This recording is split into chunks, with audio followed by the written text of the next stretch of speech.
February 2015 marked the first time many in the West heard of the Copts, the indigenous Christian inhabitants of Egypt. That was when the Islamic State released a video that went viral. A gruesome scene showing jihadis brutally beheading 20 Copts and 1 African by the Libyan shore. Their crime? Refusing to renounce Christ for Islam.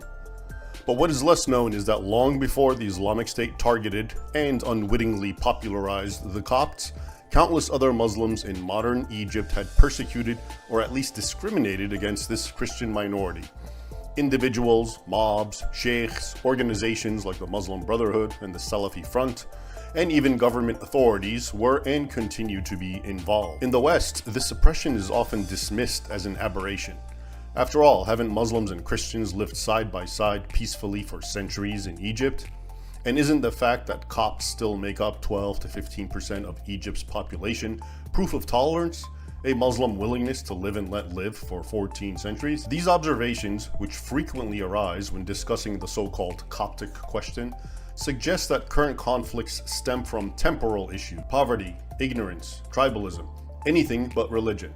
The problem, however, is that these observations rest on a faulty premise, and false premises, as always, lead to false conclusions.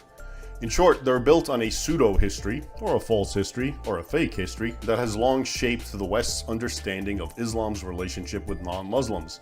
A corrective is badly needed. Enter the book in my hands, A Sword Over the Nile. Now, a much shorter version was originally written in Arabic. Here it is. And after reading it several years ago, I found its contents so valuable that I urged its author, Adel Guindy, to translate it into English. And he did, not only providing access for English readers, but also greatly expanding the original Arabic work, linking it to our present time and adding several helpful appendixes. A Sword Over the Nile traces the history of the Coptic people under Islam from the 7th century Arab conquest of Egypt right up until the present. Much of it is a chronological translation of lengthy excerpts from the comprehensive history of the patriarchs of the Egyptian Church, as well as other Coptic primary sources, some translated for the first time.